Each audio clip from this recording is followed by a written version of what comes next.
Alright, so this video is the first in a series of 4 videos about the definitions of the conic sections. And this one's just, we're starting off with a parabola because that's typically the first one people learn. So, like all other conic sections, a parabola is formed when a plane intersects a double-napped cone. And that is really important. In general, just knowing, okay, that's an awful cone, but in general, just knowing why these conic sections are the shapes that they are is so important, because it's not like some early mathematician just woke up and was like, I'm gonna draw a weird shape and it's gonna be called a hyperbola. There's a reason that the shapes look like they do, and there's very specific math behind it. So even like this knowledge is very useful in competitions like mu theta competitions, for example. But even if you're not competing, it's still really important to know, just because it helps you fundamentally understand these conic sections. Anyways, moving on. Where a plane is intersecting a cone. The cone is really important. You can hear it in the name, conic sections. And a parabola is formed when that plane intersects, it cuts the cone at an angle, and it also goes through the base of the cone. So this would be the base, and it could just cut it somewhere like here, and the shape that it would cut it at would go around here, the cone would curve, and it would come up there. Oh god. And it would come up somewhere there. Yeah, and that would form our parabola. And this is a really bad illustration, but literally just look up on Google conic section, plane intersecting cone, parabola or something, and you'll find a better depiction if this doesn't make it clear enough. But anyway, you'll end up with a shape that is in fact our parabola. And there are a few other important features to know about this shape. The main ones being the focus and the directrix. This would be your focus. It's a point that is inside of the arc of the parabola. And then we have our directrix, which is a line that is outside of the arc of the parabola. And so these features are actually really important because the definition of a parabola is that it's the locus of points that are equidistant from the focus and the directrix. So really all that means is every single point on that parabola is going to be the same distance from the focus as it is from the directrix. And of course I didn't draw it to scale or well because I just didn't. But pretend these distances are equal. So theoretically, the distance from point P to this line should be the same as the distance to the focus. And theoretically, the distance from this point Q, just pretend it is, even if you think like, no, Jonesy, that's so off. It looks nothing like the same distance. Just, it's the same distance, okay? These two distances are also the same because it is a point on that parabola. The distance from the focus is the same as the distance to the directrix. And I did say it's super important, so it is also important that you should be able to find the distance to the focus and the directrix from the vertex, and I'll go over how to do that just now. So we have a graph of a parabola, and you hopefully have seen this equation before, where it's like the general form of a parabola is y minus k equals a x minus h squared, where h comma k is the point of the vertex. And you may have also seen 4p y minus k equals a x minus h squared. Oh crap, why do I always do this? It's not a here. Equals x minus h squared. Well, this is really important, and I'll explain why in a bit. So I did explain that hk is the coordinates of the vertex, and then a just dictates how steep your parabola is. Like if a was super high, your parabola would look like that. If a wasn't, it would look like that. But this equation right here is important because we can manipulate this to be this equals 1 over 4p x minus h squared, and voila! Clearly, just by comparing these two equations, we know that a is equal to 1 over 4p. And you're probably like, okay, but what is p?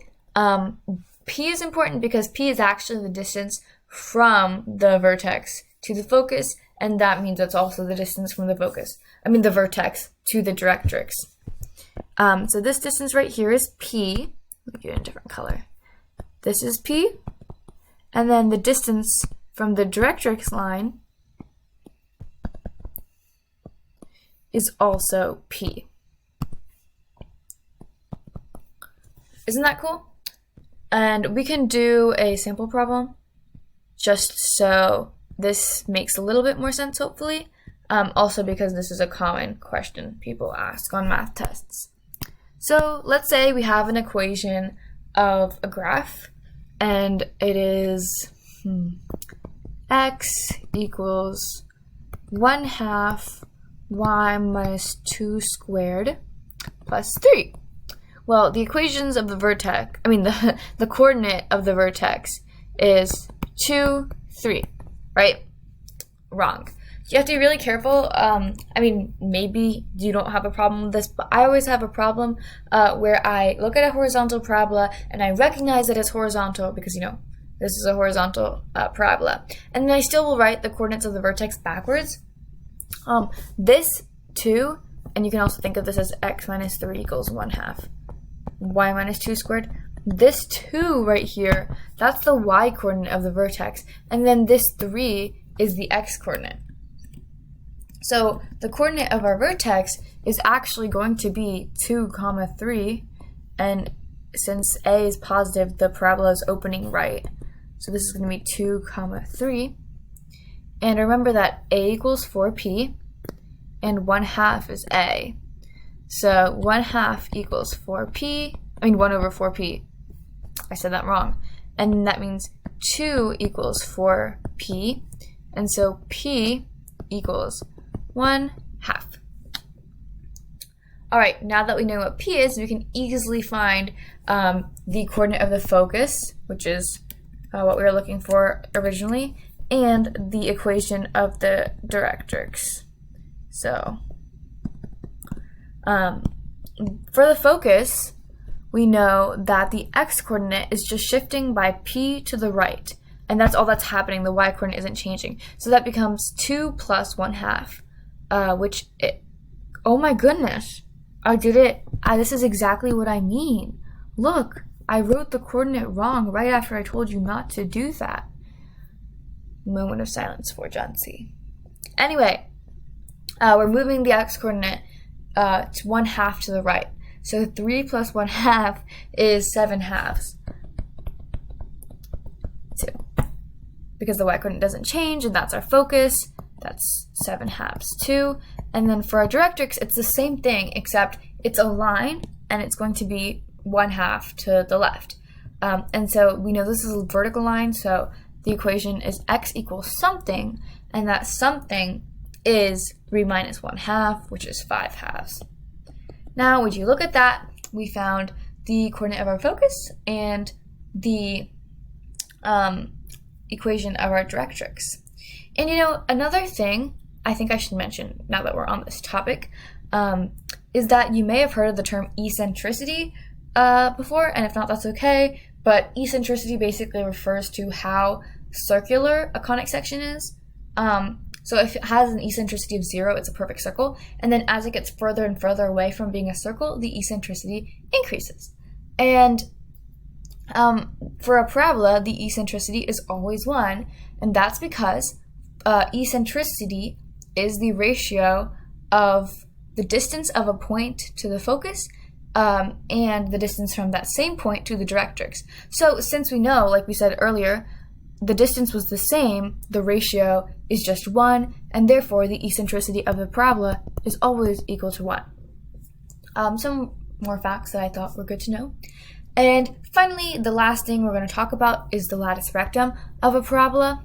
The lattice rectum really isn't nearly as important as the focus or directrix, but it exists, and people talk about it in tests and competitions, and so I think I should be telling you about it. Although I don't really know, maybe I'm going to pause the video real quick and tell you why it's important in just a second. You see, this is so interesting because, we talk about lattice rectum so much in competitions, but but like no one really mentions why it's even important or useful. Oh, this is important. It's interesting. Lattice comes from side, and rectum means straight. But according to Math Stack Exchange, the latus rectum and eccentricity are equally important in describing planetary motion of Newtonian conics. Okay, that actually is interesting. I guess research that on your own. So it does have a purpose, even if it might feel like it's just some random thing that we're learning. Oh, another interesting thing. I learned from, I think it was an AOPS book, I learned that satellite dishes are like these things. They're made in the shape of parabolas. So I guess a parabola where A is extremely small because, it's not very steep. And then this antenna is where the focus of that parabola would be. And that way, when light reflects off, maybe it wasn't light, maybe it was waves. But anyways, in any case, whenever whatever reflects off the dish actually reflects off the dish, it's going to hit the parabola because it's on the focus. So yeah, that's pretty cool. All right, back to math. Actually, I shouldn't say that because we were learning math. That was math, like applications of math. So anyway, oh god, I got so distracted. But latus rectum.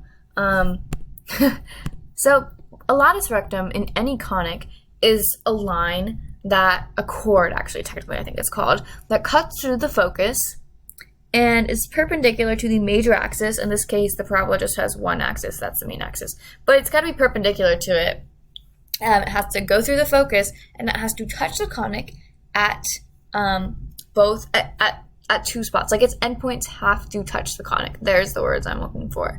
And so that means that our latus rectum of a parabola would always look like this or something. If it was horizontal, of course, it would look like that. But you get what I'm saying. Now, how to find the equation, not equation, but how to find where the latus rectum is, that's what I'll show you right now.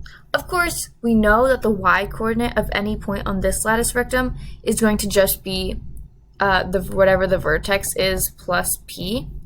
So it's just going to be, like, for example, if we're going to find the coordinate of this endpoint, the y-coordinate would just be k plus p, because this distance is p.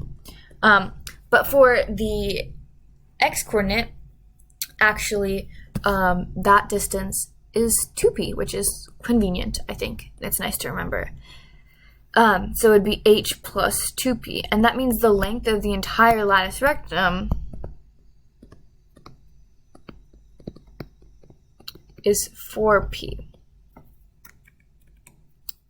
So yes, that is that. These are, I would say, the important features of the parabola. I'm sure I missed some. There's always more things to learn in math, but these are the main ones really ever talked about.